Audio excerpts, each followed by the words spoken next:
السلام علیکم دوستو آج 27 سپٹمبر ہے اور 27 سپٹمبر میں ہمیں ایک ایسی شخصیت داغ مفارقت دے گئی جس نے پاکستان کی سیاسی تاریخ میں ایک غلغلہ برپا کیا۔ جی ہاں، پاکستان میں جب بھی جمہوریت کی تاریخ لکھی جائے گی، نواب زادہ نصر اللہ خان مرحوم کا ذکر کیے بغیر تاریخ ہی ادھوری رہے گی۔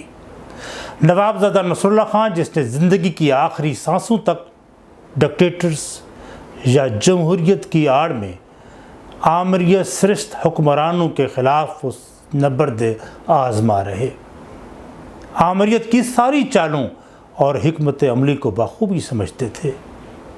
اس لیے یہ نواب زادہ مرحوم کی دانائی، حکمت عملی اور سیاسی کرشمہ سازی تھی جس کی وجہ سے وہ ہر مرتبہ منتشر اور متحارب سیاسی قوتوں کو متحد کر کے انہیں آمریت کے خلاف متحد کر کے ایک طاقت بنانے دینے میں کامیاب ہو جاتے۔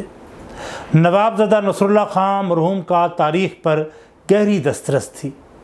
انہوں نے یورپی اقوام کی سینکڑوں سالوں کی جدوجہد کی تاریخ سے اس نتیجے پر وہ پہنچے تھے کہ جمہوریت کسی ایک لمحے کا عمل نہیں بلکہ ہمہ وقت بیداری اور مسلسل سٹرگل جدوجہد سے آتی ہے۔ وہ ملٹری مداخلت کے سخت ناقد تھے اور کہتے تھے کہ جمہوریت کا پودا ابھی جڑ ہی نہیں پکڑ پاتا کہ اسے کوئی طالع آزما جنرل اکھاڑ دیتا ہے۔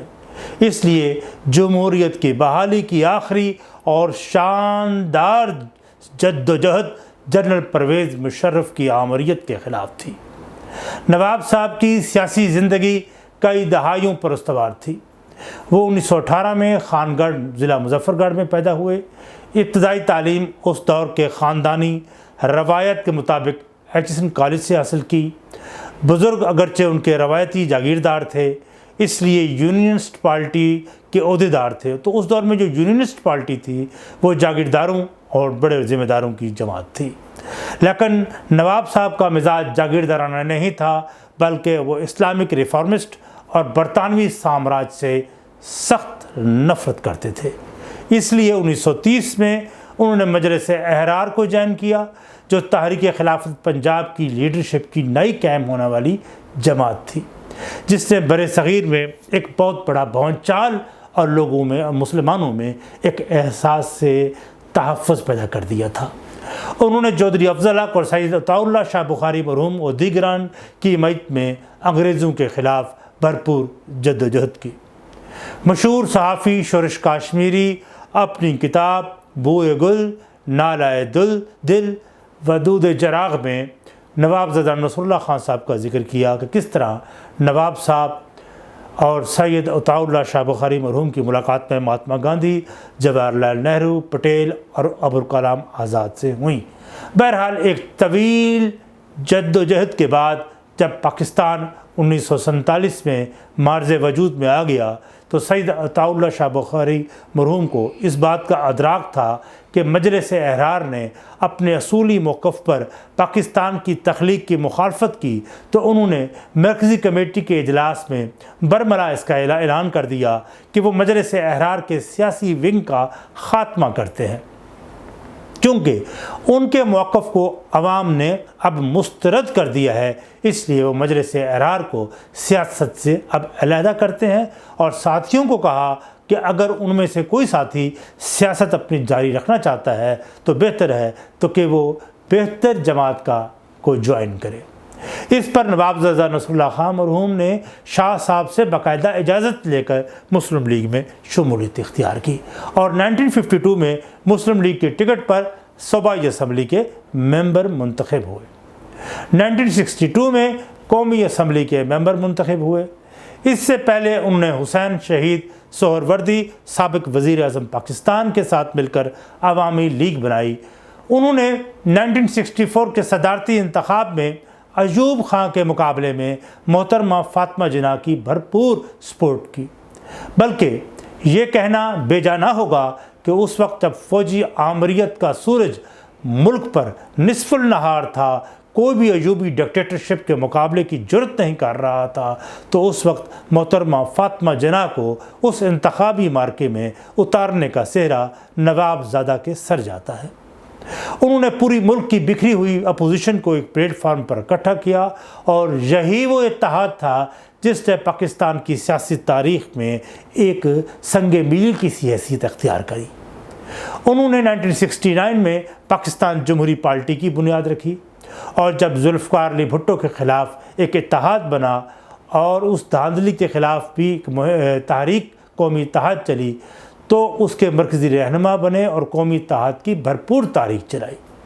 سیاسی مخالفت کے باوجود بھٹو صاحب ان کی تکریم کرتے تھے، اور جب جنرل ضیاء الحق نے جمہوریت پر شب خون مار کر مارشل لا نافذ کر دیا اور عوامی حقوق سلب کر لیے، تو اس وقت ایک خوفناک سناٹا طاری ہوا۔ تو خوف کا یہ عالم تھا کہ بھٹو صاحب کو تو پھانسی دے دی گئی تھی، اور پاکستان پیپلز پارٹی کے کارکنان پر ہزاروں کوڑے برسا دیے گئے تھے۔ تمام سیاسی سرگرمیاں بحکم مارشل لا ایڈمنسٹریٹر ختم کر دی گئی تھیں، اور کوئی بھی شخص پاکستان میں ضیاء کی بدترین آمریت کے سامنے دم مارنے کا حوصلہ نہیں رکھتا تھا۔ تو محترم دوستو، یہی وہ نواب زادہ نصر اللہ خان صاحب تھے جو 70 کلفٹن کراچی پہنچے۔ ان کے ساتھ قومی اتحاد کی وہ لیڈرشپ بھی موجود تھی جو کبھی بھٹو صاحب کی پھانسی کا مطالبہ کرتے تھے اور بھٹو صاحب کے کردار پر کیچڑ اجالا کرتے تھے۔ یہ ملاقات جو بظاہر بھٹو صاحب کی فاتحہ خوانی کے حوالے سے تھی، کا ذکر محترمہ بے نظیر بھٹو شہید نے اپنی کتاب the daughter of the east میں کیا، اور بہت سے دوسرے بھی اس واقعے کے یا اس ملاقات کے راوی ہے کہ کس طرح محترمہ بے نظیر بھٹو صاحبہ کو نواب صاحب نے اعتماد میں لے کر MRD کی بنیاد رکھی، اور ضیاء آمریت نے، اور وہ تحریک اتنی شاندار تحریک تھی اور مؤثر تحریک تھی کہ جنوبی ایشیا میں پھر اس تحریک میں کارکنوں اور لوگوں نے لازوال قربانیاں رقم کی۔ اس مؤثر تحریک سول نافرمانی چلانے میں نواب زادہ نصر اللہ خان نے ایک کلیدی کردار ادا کیا۔ ضیاء نے انہیں 5 سال تک گھر میں نظر بند کیے رکھا۔ طاقت اور دباؤ ڈال کر سر تسلیم خم کہا گیا، وہ نہ مانے تو لالچ دے کر دام میں الجھانے کی کوشش کی، لیکن غلامی تو ان کے سرشت میں نہ تھی، اس لیے آمریت اور جبر کے سامنے وہ نہ جھکے۔ وہ شاعرانہ مزاج کے حامل تھے۔ جو انہوں نے لکھا کمال لکھا۔ جنرل ضیاء کے دور اسیری میں انہوں نے اپنے جذبات اور احساس اس طرح کرتاس پر بکھیرے کہ آج بھی پوری سچائی کے ساتھ وہ ہمیں سامنے نظر آتے ہیں، حقیقت میں نظر آتے ہیں۔ وہ مشہور نواب صاحب کی وہ نظم جس کو اکثر ہم گنگناتے ہیں، اور اکثر اس کو ہم ذکر اس کا کرتے ہیں جلسوں میں، کہ کتنے بے درد ہیں کہ سر سر کو صبا کہتے ہیں، کیسے ظالم ہیں کہ ظلمت کو ضیاء کہتے ہیں، اور جبر کو میرے گناہوں کی سزا کہتے ہیں، میری مجبوری کو تسلیم و رضا کہتے ہیں، غم نہیں گر لب اظہار پر پابندی ہے، خاموشی کو بھی تو ایک طرز نوا کہتے ہیں، کشتگان ستم و جور کو بھی دیکھ تو لیں، اہل دانش جو جفاؤں کو وفا کہتے ہیں، کل بھی جو حق بات جو کہنی تھی سردار کہی، آج بھی پیشے بتاں نام خدا کہتے ہیں، یوں تو محفل سے تیری اٹھ گئے سب دل والے، ایک دیوانہ تھا وہ بھی نہ رہا کہتے ہیں، یہ مسیحائی بھی کیا خوب مسیحائی ہے، چارہ گر موت کو تکمیل شفا کہتے ہیں، بزم زندہ میں ہوا شور سلاسل برپا، دہر میں اسے پائل کی صدا کہتے ہیں، دہر میں اس کے پائل کی صدا کہتے ہیں، آندھیاں میرے نشیمن کو اڑانے انہیں، میرے گھر آئے گا طوفان بلا کہتے ہیں، ان کے ہاتھوں پہ یہ اگر خون کے چھینٹیں دیکھیں، مصلحت کیش اسے رنگ حنا کہتے ہیں۔ میری فریاد کو اس عہد ہوس میں ناصر، میری فریاد کو اس عہد ہوس پہ ناصر، ایک مجذوب کی بے وقت صدا کہتے ہیں۔ جلسوں میں وہ سیاستدانوں کی اس صف کے آخری مقرر ہوتے جن کی تقریروں میں اشعار یوں آتے جیسے شاعر نے نواب صاحب کے لیے شاید لکھا تھا۔ وہ تقریر کے تاج میں نگینوں اور موتیوں کو وہ اشعار کو ٹانک دیا کرتے تھے۔ وہ قادر الکلام کوہنا مشق شاعر تھے، ان کا تخلص ناصر تھا۔ آپ کے ذوق کی نظر مزید چند اشعار سنیے جو انہوں نے بعد میں بڑے جلسوں میں اس کا آپ تمام لوگوں کو سنایا، جو آپ کو یاد بھی ہوگا باہر کہ اپنی شادابی غم کا مجھے اندازہ ہے، اپنی شادابی غم کا مجھے اندازہ ہے، روح کا زخم پرانا مگر تازہ ہے، یہی آشفتہ سری دے گی اسیری سے نجات، یہی آشفتہ سری دے گی اسیری سے نجات، سر سلامت ہے تو دیوار بھی دروازہ ہے۔ 1988 کے صدارتی انتخابات میں وہ غلام اسحاق خان کے مقابلے میں الیکشن لڑے۔ ان کی خواہش تھی کہ کم از کم جمہور پسند جماعتیں ان کو منتخب کریں، لیکن اسٹیبلشمنٹ اور فوج کے جنرل مرزا اسلم بیگ کے حکم پر محترمہ نے غلام اسحاق خان کی صدارت کے لیے انتخاب کیا، اور پاکستان مسلم لیگ اور پیپلز پارٹی نے مل کر بھاری اکثریت سے غلام اسحاق خان سابق بیوروکریٹ کو کامیاب کروا دیا۔ نواب زادہ نصر اللہ خان کا انتخابی تقریر جو پاکستان ٹیلی ویژن پر نشر ہوئی کہ وہ آخری جملے اور درد سے ڈوبا ہوا فیض کا شعر، آپ میں سے وہ لوگ جو اس وقت موجود تھے اور سنا تھا، ان کی یادداشت میں اب بھی محفوظ ہوگا، جب نواب صاحب نے اپنے تمام شکوے اور گلوں کے بعد یہ کہا، جو ہم پہ گزری سو گزری مگر اے شب ہجراں، ہمارے اشک تیری عاقبت سنوار چلے۔ آپ دوستوں کی بے وفائی اور بدلتی آنکھوں سے دل شکستہ نہ ہوئے، جمہوریت کی بقا کے لیے شغل جاری رکھی۔ پھر وہ ساتھ بھی آن پہنچا جب فقط 18 ماہ کی نوزائیدہ حکومت کو غلام اسحاق خان نے خفیہ کے اشارے پر معزول کرتے ہوئے اسمبلیاں تحلیل کر دیں، اور یوں جمہوریت ایک بار پھر پٹری سے اتری، اور ایک بار پھر اپوزیشن کا نظر انتخاب نواب زادہ نصر اللہ خان تھا۔ پھر ایک جدوجہد کا آغاز ہوا۔ اس طرح 1993 کے انتخابات میں وہ ممبر قومی اسمبلی منتخب ہوئے۔ محترمہ بینظیر کی ذاتی خواہش پر، بلکہ میں کہوں گا ان کی بار بار ریکویسٹ پر، نواب زادہ صاحب کشمیر کمیٹی کا چیئرمین بنا دیے گئے۔ ان کا سٹیٹس وفاقی وزیر کا تھا۔ شاید نواب صاحب کی زندگی کا یہ پہلا موقع تھا جب وہ حزب اقتدار کے بینچ پر بیٹھے۔ اس تناظر میں مجھے ایک واقعہ یاد ہے کہ میں نواب زادہ صاحب کو مبارکباد دینے اسلام آباد ان کی رہائش گاہ پہ پہنچا تو وہاں بہت سے لوگ پہلے سے موجود تھے۔ اسی دوران ایک قریبی دوست نے نواب صاحب سے استفسار کیا کہ نواب صاحب، آپ نے ساری زندگی حزب اختلاف میں رہ کر سیاست کی، پہلی بار وفاقی وزارت کی حیثیت سے آپ نے حلف اٹھا لیا ہے، تو کیا یہ آپ کی شخصیت کا تضاد نہیں؟ تو نواب صاحب یہ سن کر بڑی افسردگی سے خاموش ہو گئے، اور ابھی مناسب جواب سوچ ہی رہے تھے تو ایک ہمارے سرائکی وسیب سے تعلق رکھنے والے ایک شخص نے کہا کہ جناب اگر اجازت دیں تو میں ایک بات کروں، وہ میں شعر کی مد میں۔ تو نواب صاحب نے سر ہلا کر ان کو اجازت دی، تو اس نے ایک بڑا دلچسپ شعر کہا جو موقع کی مناسبت سے بہت موزوں تھا کہ وہ جو دور سنگ میل کے پاس ایک شخص ملول بیٹھا ہے، وہ جو دور سنگ میل کے پاس ایک شخص ملول بیٹھا ہے، یا تو مسافت سے تھک گیا ہے یا خلاف اصول بیٹھا ہے۔ یہ سننا تھا کہ نواب صاحب کھڑے ہو گئے اور کھڑے ہو کر داد دی، اور محفل کشت زعفراں بن گئی۔